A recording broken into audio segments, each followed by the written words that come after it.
बिस्मिल्लाहिर्रहमानिर्रहीम। अस्सलाम वालेकुम व्यूअर्स, उम्मीद करती हूँ आप सब खैरियत से होंगे। आपको अपने चैनल मिस हिना में वेलकम कहती हूँ। तो क्लास हम लोग का class 10 math since text book 4 chapter number 20 theory of quadratic equation continue है, जिसकी आज हम एक्सरसाइज 20.7 का क्वेश्चन नंबर 6 स्टार्ट करने जा रहे हैं। इससे पहले क्वेश्चन नंबर 5 तक कंप्लीट करवा चुकी हूँ। जिन लोगों ने अभी तक कंप्लीट नहीं किए हैं तो वो मेरे चैनल की प्लेलिस्ट से कंप्लीट कर सकते हैं। इसके अलावा उस प्लेलिस्ट का लिंक आपकी वीडियो के डिस्क्रिप्शन में भी है, आप वहां से क्लिक करके भी कंप्लीट कर सकते हैं। तो आइए फिर स्टार्ट करते हैं आज का क्वेश्चन नंबर 6। जी, क्वेश्चन नंबर 6 में क्लास देख सकते हैं हमारे पास दोनों ही इक्वेशन क्वाड्रेटिक इक्वेशन है। तो यहाँ पर हमें इन दोनों इक्वेशन को लेकर चलना है और एक्स और वाई की वैल्यू फाइंड करनी है। तो आज जैसे कि आप देख सकते हैं कि यहाँ भी एक्स स्क्वायर है, यहाँ भी एक्स स्क्वायर है, यहाँ भी वाई स्क्वायर है, यानी हमारे पास एक्स स्क्वायर की और वाई स्क्वायर की टोटल 4 वैल्यूज यहाँ पर आंसर की सूरत में आएंगी, क्योंकि यहाँ पर एक्स भी यहाँ पर 2 है, यहाँ भी 2 है, तो टोटल मिला के एक्स 4 हो जाते हैं। तो एक्स की टोटल हमारे पास जो आंसर आएंगे वो 4 आंसर आएंगे। इसी तरह वाई के भी हमारे पास 4 आंसर आएंगे इस इक्वेशन में। लेकिन वो किस तरह से आएंगे तो देखिएगा क्लास, अगर मैं यहाँ पर इसको सॉल्व करती हूँ तो देखिए यहाँ पर हमारे पास ये क्वाड्रेटिक इक्वेशन तो आ रही है, लेकिन यहाँ पर मिडिल टर्म ब्रेक करना इसको जरा थोड़ा मुश्किल होगा। ठीक है, तो अगर हम इस वाली इक्वेशन को देखें, यहाँ पर देखें मिडिल टर्म ब्रेक इसलिए मुश्किल होगा कि हमारे पास फर्स्ट और लास्ट टर्म तो देखिए, लेकिन बीच की टर्म हमें नहीं पता। ठीक है ना, तो इस वजह से यहाँ पर थोड़ा मुश्किल होगा, क्योंकि यहाँ 2 वेरिएबल यूज हो रहे हैं लेकिन सेंटर में हमें मिडिल टर्म गिवन नहीं है। अगर हम यहाँ देखें तो क्लास यहाँ देखें मिडिल टर्म हमें गिवन है, इजीली हम यहाँ पर मिडिल टर्म ब्रेक कर सकते हैं और इजीली इसको सॉल्व करना इसके मुकाबले में इजी होगा। तो हम पहले इक्वेशन 2 को कंसीडर कर लेते हैं और यहाँ पर हम मिडिल टर्म ब्रेक कर लेते हैं। ठीक है, तो देखिएगा कंसीडर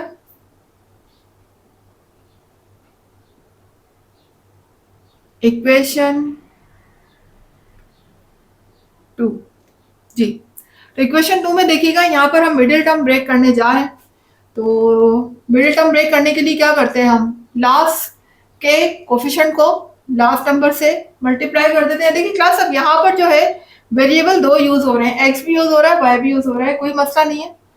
हम यहाँ पर कोफिशिएंट यूज कर लेंगे तो दोनों के कोफिशिएंट को आपस में मल्टीप्लाई करेंगे तो 1 2 2 हो जाएगा। ठीक है, 1 2 2 हो गया। उसके बाद अब हमें 2 को इस तरीके से ब्रेक करना है मिडिल टर्म में कि उन 2 नंबर्स को जिनको हम ब्रेक करने जा रहे हैं, अगर मैं उनको मल्टीप्लाई करूं तो मुझे 2 मिले, और अगर मैं उन 2 नंबर्स को प्लस करूं, लास्ट नंबर से पहले वाला साइन मुझे बताता है कि 2 नंबर्स को हमें आपस में ऐड करना है या फिर सब्ट्रैक्ट करना है। तो यहाँ पर एडिशन का साइन लगा हुआ है, तो हम उन 2 नंबर्स को जिनको हम ब्रेक करेंगे मिडिल टर्म में, उन्हें लाजमी हम क्या करेंगे, प्लस करेंगे। तो हमारा आंसर 3 आना चाहिए। तो देखिए अगर मैं यहाँ पर 2 को 1 से मल्टीप्लाई करती हूँ तो 2 1 2 हो जाएगा, मल्टीप्लाई करने पर 2 आ रहा है, और 2 में 1 को प्लस करती हूँ तो मुझे 3 भी मिल रहा है। तो मेरे पास आगे फैक्टर बना लेते हैं हम। तो यहाँ पर हम मिडिल टर्म को ब्रेक करने जा रहे हैं, 2x²। अच्छा जी, दोनों के साथ साइन कौन से आएंगे क्लास, एक मेरे पास फैक्टर है 2, क्योंकि 2 1 2 करेंगे, क्योंकि यहाँ पर हम ऐड कर रहे हैं, क्या कर रहे हैं, ऐड कर रहे हैं। हमेशा याद रखिएगा प्लस करते वक्त साइन हमेशा दोनों के साथ जो हम ब्रेक कर रहे होते हैं सेम आता है, एक जैसा साइन होगा। और एक जैसा साइन कैसे होगा, प्लस का होगा या माइनस का होगा, वो ये डिसाइड करेगा मिडिल टर्म। अगर मिडिल टर्म में माइनस का साइन लगा हुआ है तो दोनों नंबर के साथ माइनस का साइन ही आएगा प्लस की सूरत में। अगर माइनस करना है तो फिर डिफरेंट साइन का यूज होगा। ठीक है, क्योंकि यहाँ पर हम प्लस कर रहे हैं तो दोनों के साथ प्लस साइन आएगा, यहाँ भी माइनस होगा, मतलब दोनों के साथ सेम साइन होगा। प्लस साइन से मुराद मेरा है कि दोनों के साथ सेम साइन होगा अगर हम प्लस कर रहे हैं। तो क्योंकि 2 1 2 कर रहे हैं तो 2 हम लिख चुके हैं, बाद में 1 को हम नहीं शो करते, एक्स वाई हो जाएगा और ये हो जाएगा plus y² is equal to 0। जी, अब यहाँ पर हम 2 2 करके कॉमन ले लेते हैं। तो देखिए यहाँ पर एक तो 2 कॉमन आ रहा है, दूसरा यहाँ पर x कॉमन आ रहा है, तो अंदर मेरे पास क्या बच जाएगा, 2 हम बाहर ले चुके हैं कॉमन, 1x रिमेनिंग, एक x बाहर आ चुका है। इसी तरह से यहाँ 2x बाहर आ चुका है, अंदर क्या बचेगा, y। यहाँ देखिएगा y कॉमन आ चुका है, अंदर मेरे पास क्या रह गया, x और माइनस प्लस माइनस y बाहर, एक y रिमेनिंग है, तो ये आ जाएगा x minus y is equal to 0। जी, तो क्लास आप देख सकते हैं ये दोनों ब्रैकेट सेम आ चुकी हैं। इसका मतलब ये है कि हमारे जो हमने मिडिल टर्म ब्रेक की है, जो फैक्टर बनाए हैं वो बिल्कुल राइट है। तो हम x माइनस वाई को कॉमन ले लेते हैं यहाँ पर। अंदर मेरे पास बच जाएगा 2x और यहाँ पर बच जाएगा minus y is equal to 0। देख सकते हैं दोनों ही ब्रैकेट आपस में मल्टीप्लाई हो रही हैं और जब भी दो ब्रैकेट मल्टीप्लाई हो रही हैं और वो 0 के इक्वल हो तो हम 1 बाय 1 दोनों को 0 के इक्वल लिख लेते हैं, यानी x माइनस वाई भी 0 के इक्वल हो जाएगा और 2x माइनस वाई भी 0 के इक्वल हो जाएगा। ठीक है, यहां से मेरे पास अब देखिएगा यहाँ पर x की इक्वेशन आ चुकी है, ये इधर y माइनस का इधर आकर प्लस हो जाएगा। इसी तरह से यहाँ देखिएगा ये y इधर माइनस है, इधर आकर प्लस हो जाएगा। अब यहाँ पर मुझे x को सिंगल करना है, ठीक है, तो मैं यहाँ पर 2 है मल्टीप्लाई हो रहा है, इधर आकर इसको डिवाइड कर देंगे तो x is equal to y upon 2, इधर डिवाइड हो जाएगा, इधर मल्टीप्लाई इधर डिवाइड हो गया, तो ये x की। अब ये दोनों जो मेरे पास आएंगे ना, x की इक्वेशन आई है, x की वैल्यू नहीं आई। वैल्यू कब आती है? जब एक न्यूमेरिक वैल्यू हो जिसके साथ कोई अननोन वेरिएबल ना हो। यहाँ पर अननोन वेरिएबल है y।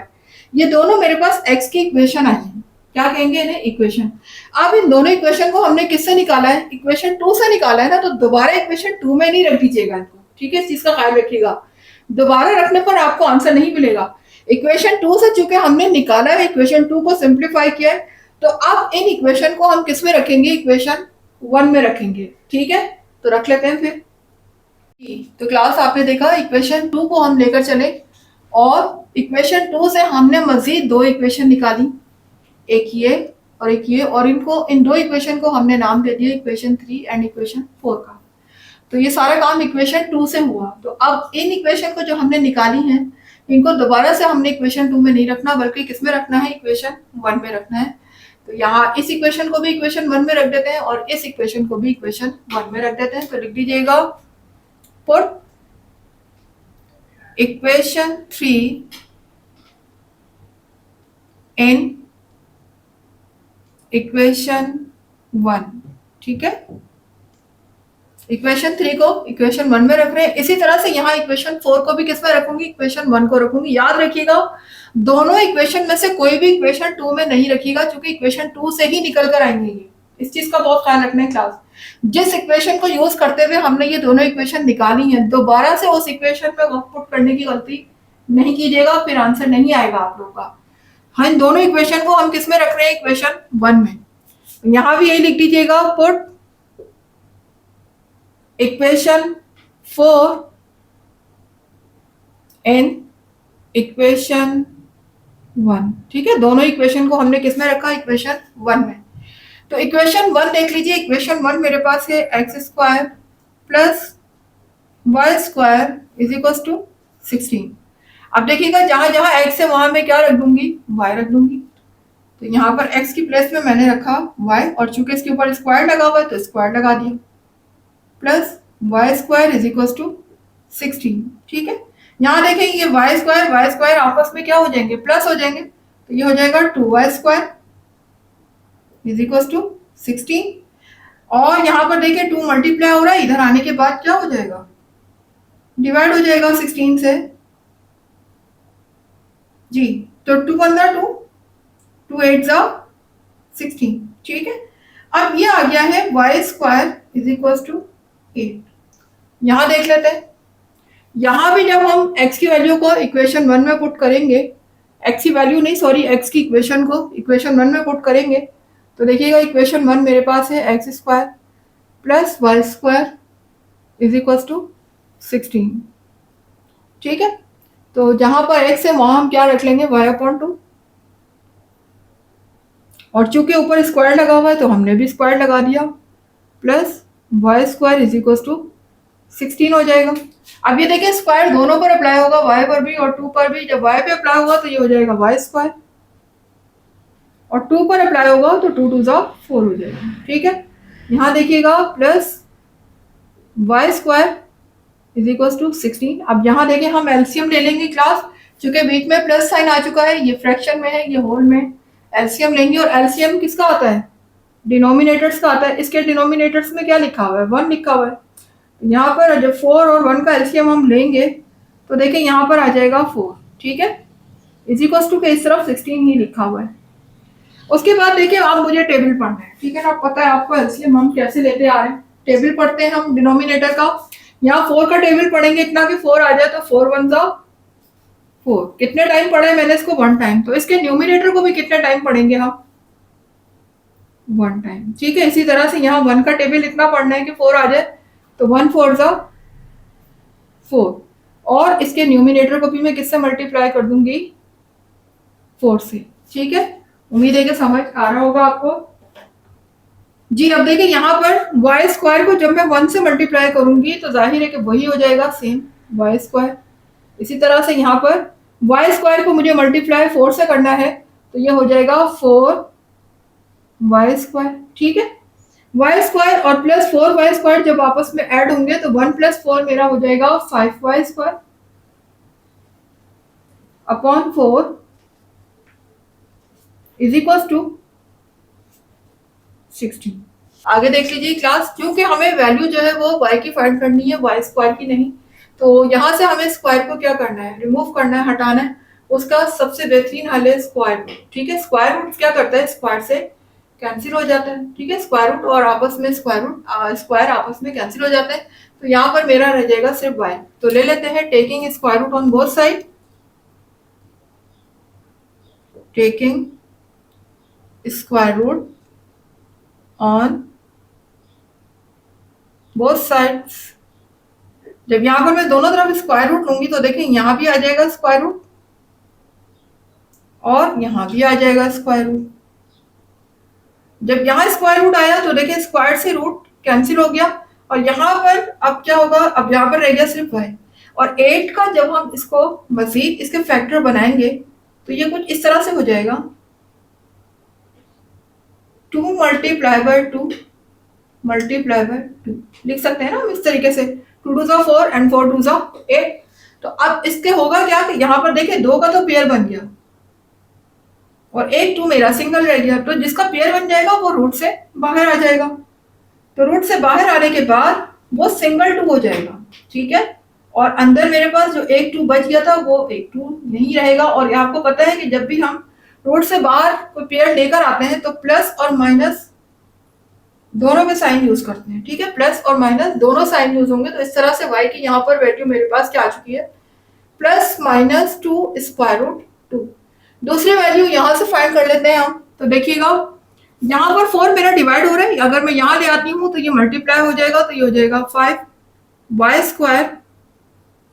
16 से 4 को मैंने मल्टीप्लाई कर देना है जी, 16 को जब 4 से मल्टीप्लाई करेंगे तो ये हो जाएगा 64, ठीक है। 16 4 का क्या होते हैं 64 जी। अब क्या करना है मुझे, यहाँ पर 5 मल्टीप्लाई हो रहे हैं क्योंकि वाई स्क्वायर चाहिए, तो यहाँ पर मैं ले जाती हूँ इसको, डिवाइड हो जाएगा 5, 64 से 5 डिवाइड हो गया जी। तो लेकिन मुझे वैल्यू किसकी चाहिए, y की चाहिए, वाई स्क्वायर की नहीं चाहिए। तो हम यहाँ पर taking square root on both side, square root ले लेते हैं, लिख दीजिएगा यहाँ पर taking square root on both side. यहाँ भी हमने क्या ले लिया, स्क्वायर रूट ले लिया। तो जब स्क्वायर रूट हम लेंगे तो होगा क्या उससे जी,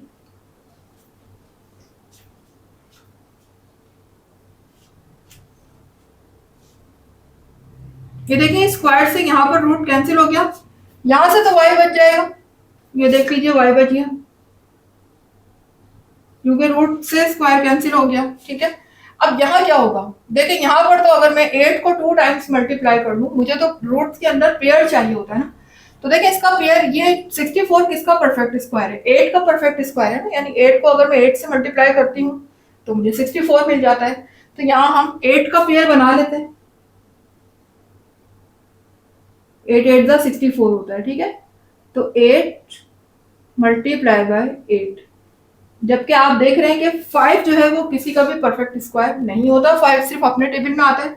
तो ये रूट जो है ये 5 के ऊपर तो लगा ही रहेगा, यहाँ पर कोई भी पेयर नहीं बनेगा, ठीक है। यहाँ पर इसके पेयर बन जाएंगे, ठीक है। तो ये पेयर जब रूट से बाहर आएगा तो क्या हो जाएगा, प्लस और माइनस दोनों साइन आएंगे यहाँ पर, ठीक है। ये हो जाएगा 8/√5।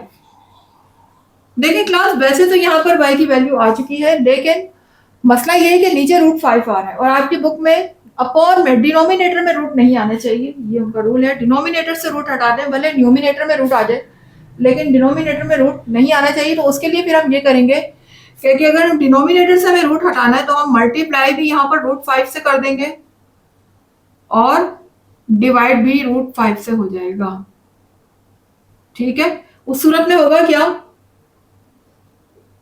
y की वैल्यू मेरे पास आ जाएगी +-8 मल्टीप्लाई हो जाएगा √5 से, ठीक है। और यहाँ पर देखिए दोनों रूट के अंदर है ना, डिनोमिनेटर में ये भी रूट के अंदर, ये भी रूट के अंदर, तो ये दोनों रूट के अंदर है तो एक ही रूट के अंदर आ जाएंगे ये। यानी इस तरह से लिख सकती हूँ मैं, एक रूट लगा के दोनों को 5 को मैं इसके अंदर लिख दूं, क्योंकि दोनों ही रूट के अंदर है। और अब देखिए यहाँ पर होगा क्या कि इनका पेयर बन जाएगा नीचे और ये रूट से बाहर आ जाएगा, ठीक है। तो y की वैल्यू मेरे पास यहाँ पर आ जाएगी +-8√5, और जब ये रूट से बाहर आएगा तो ये हो जाएगा सिंपल 5। ये मेरे पास यहाँ पर y की वैल्यू आ चुकी है, ठीक है। लेकिन अब मुझे x की वैल्यू भी चाहिए, तो यहाँ भी x की वैल्यू चाहिए, अब यहाँ भी x की वैल्यू चाहिए, ठीक है। तो अब देखें यहाँ पर इस वैल्यू को जब मैं इस इक्वेशन में पुट करूंगी तो यहाँ से मुझे x की वैल्यू यहाँ मिल जाएगी। इसी तरह से इस वैल्यू को जब मैं इस इक्वेशन में पुट करूंगी तो 2x की वैल्यू मुझे यहाँ से मिल जाएगी। तो पुट कर देते हैं, इसको हम रख देते हैं इक्वेशन 3 में। तो लिख दीजिएगा put the value of y in equation 3। Equation 3 क्या है मेरे पास, x is equal to y. तो यहाँ पर हम y की प्लेस में ये रखने जा रहे हैं, तो x की वैल्यू भी जाहिर है वही होगी क्योंकि दोनों एक दूसरे के इक्वल है। तो +-2√2, ये मेरे पास x की वैल्यू आ गई। यहाँ से भी x की वैल्यू निकाल लेते हैं, इस इक्वेशन को हम पुट कर देते हैं इक्वेशन 4 में। तो लिख दीजिएगा put the value of y, values है, वैल्यू नहीं है वैल्यूज है, यहाँ भी वैल्यूज है क्योंकि एक नहीं ये दो हैं, ये भी 2 है ये भी 2 है। Put the values of y in equation 4। Equation 4 में रखेंगे हम। तो इक्वेशन 4 देखिएगा y की प्लेस में मैं रखने जा रही हूं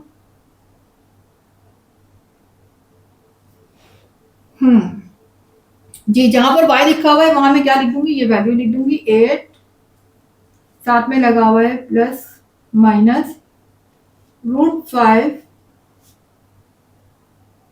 अपॉन 5, ठीक है। देखिए ऑलरेडी ये फ्रैक्शन में है ना वैल्यू y, और इसमें भी फ्रैक्शन लिखा हुआ है, तो अपॉन लगाकर आप 2 नहीं लिखिएगा, ये डिवाइड की लाइन मत लगाएं। जब ऊपर फ्रैक्शन आ जाता है तो नीचे एक और फ्रैक्शन लिखने की जरूरत नहीं है। उसके लिए आप ये करें कि डिवाइड की लाइन ना लगाएं, बल्कि डिवाइड का साइन यूज कर लें। ये डिवाइड का मैंने साइन यूज करा, यहाँ पर लिख दिया 2, ठीक है।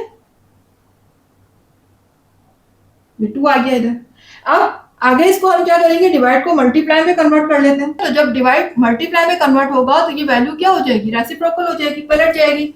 यानी जो इसका डिनोमिनेटर में बन जाएगा न्यूमिनेटर और न्यूमिनेटर बन जाएगा डिनोमिनेटर। तो अगर इसके डिनोमिनेटर में कुछ नहीं है तो क्या है, 1 है। तो अब हम 1 को ऊपर ले आते हैं।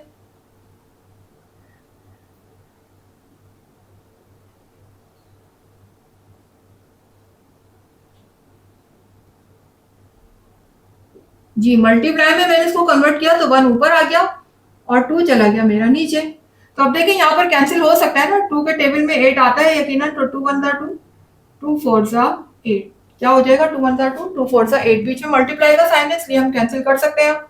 तो अब देखिए x की वैल्यू मेरे पास क्या आ गई, +-4√5 अपॉन 5। जी, तो आपने देखा यहाँ पर एक x की वैल्यू मेरे पास, दो वैल्यू यहाँ आ चुकी हैं, दो वैल्यू यहाँ आ चुकी हैं, यहाँ पर भी y की दो वैल्यू थी, यहाँ पर भी y की दो वैल्यू। इस तरह टोटल मेरे पास कितनी वैल्यूज आई हैं? दो वैल्यूज यहाँ, दो वैल्यूज, चार वैल्यूज मुझे x की मिली है और चार वैल्यूज y की मिली है। आप भी इसी तरह प्लस माइनस में सॉल्यूशन सेट लिख सकते हैं। तो सॉल्यूशन सेट मेरा क्या हो जाएगा?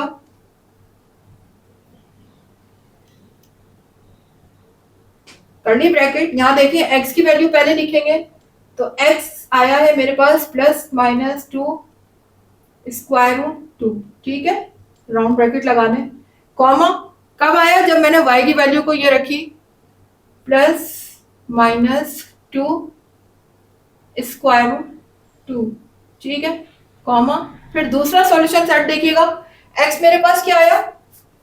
Plus minus four root five upon five, ठीक है। कब आया ये x वैल्यू? जब मैंने y की वैल्यू को ये रखा, ये y की वैल्यू है, तो कॉमा y की वैल्यू मेरे पास क्या है? Plus minus eight root five upon five, ठीक है।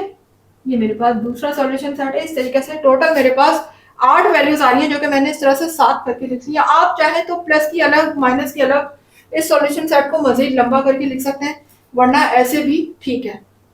बस यही मेरा आंसर हो जाएगा। यहाँ पर मेरा क्लास क्वेश्चन नंबर 6 हुआ कंप्लीट। उम्मीद है कि आपको समझ आया होगा, आपके कॉन्सेप्ट क्लियर हुए होंगे। और अगर आपको समझ आ रहा है, वीडियो पसंद आ रही है, तो अपना फीडबैक, अपनी राय, अपना कमेंट जरूर दिया करें कि आपको कैसा लग रहा है, कहाँ तक समझ आ रहा है, कितने कॉन्सेप्ट क्लियर हैं। और अगर वीडियो अच्छी लगी है, आपको वाकई आपको कुछ समझ आया है, कुछ सीखा है आपने मेरी वीडियो से, तो फिर वीडियो को लाइक जरूर कीजिएगा, चैनल को सब्सक्राइब करके बेल आइकन को हिट कीजिएगा, ताकि हर नई आने वाली वीडियो का नोटिफिकेशन आपको टाइम पर मिलता रहे। इसके अलावा जितना ज्यादा हो सके वीडियोस को शेयर किया करें, ठीक है ना। मुझे दीजिएगा इजाजत, इंशाल्लाह मिलते हैं इसके नेक्स्ट क्वेश्चन के साथ। जब तक के लिए अल्लाह हाफिज।